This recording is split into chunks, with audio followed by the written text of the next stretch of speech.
Всем привет! Вы на канале Деломастера Боится. В этом видео мы рассмотрим вопрос, как отремонтировать порванный шлейф с помощью средства клей Контактол. Клей Контактол высокой электропроводимости запечатан в такую упаковочку. Здесь непосредственно находится в тюбике сам клей и зубочистка, которая предназначена для нанесения клея и перемешивания его в этой емкости.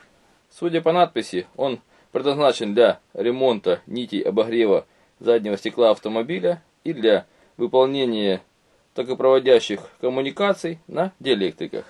У него есть высокая адгезия к металлу, стеклу и пластику. Этот клей имеет невысокую цену, порядка $4, и является хорошей альтернативой при ремонте шлейфов и токопроводящих элементов. Я его купил для ремонта токопроводящего шлейфа графитного на приставке Xbox Slim, в которой отказывается выбрасываться диск из привода. А также проверю его эффективность для ремонта токонагревательного элемента на заднем стекле автомобиля. Вот моя приставка, я ее немного разобрал и подключил в переднюю панель, на которой установлены кнопки включения и выброса диска. Кнопка включения работает, а выброс диска не хочет работать. Вот видно, пошло включение. Попробуем нажать кнопку выброса диска. Она никак не реагирует. Отсоединяем с помощью пинцета шлейф. Снимаем защитную скобу и просто тянем его на себя.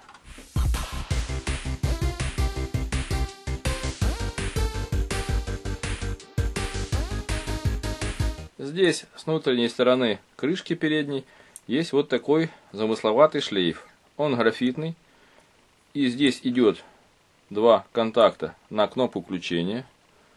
И два контакта идут с кнопки выброса диска привода. И если внимательно присмотреться, то на шлейфе выброса диска есть маленькая царапинка, которая находится в этом месте. Вот здесь царапинка, которая идет по верхней стороне шлейфа. Необходимо ее убрать. Возьмем контактол и попробуем убрать этот дефект. Достанем клей из упаковки.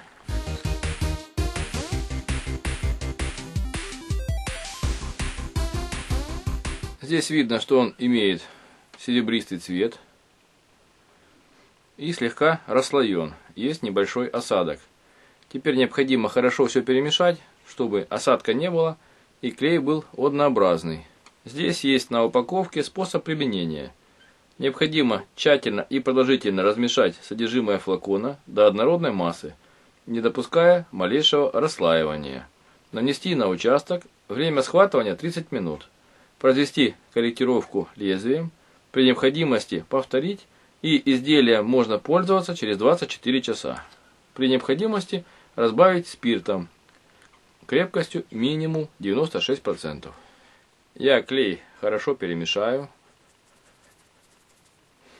долго тряся, как лак для ногтей. Если не поможет, буду открывать и уже мешать непосредственно палочкой.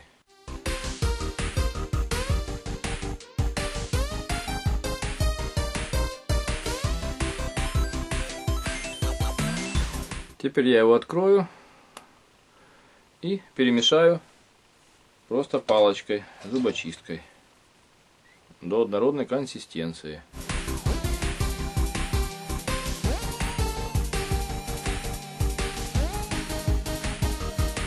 Клей немного вязкий, но это удобно для работы с токопроводящими дорожками.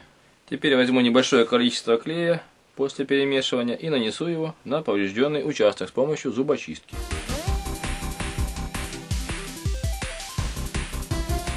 Вот таким образом.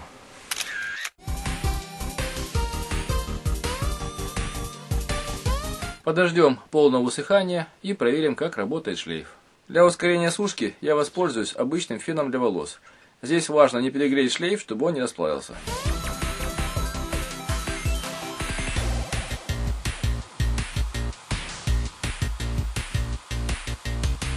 Проверим степень высыхания лака. Видно, что он уже не берется и не царапается. Осталось подключить шлейф и проверить, как он работает.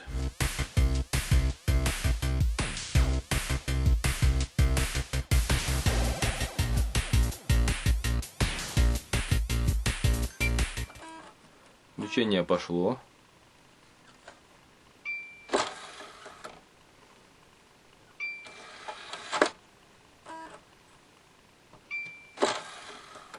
Таким образом, контактол мне помог, и можно собирать приставку дальше.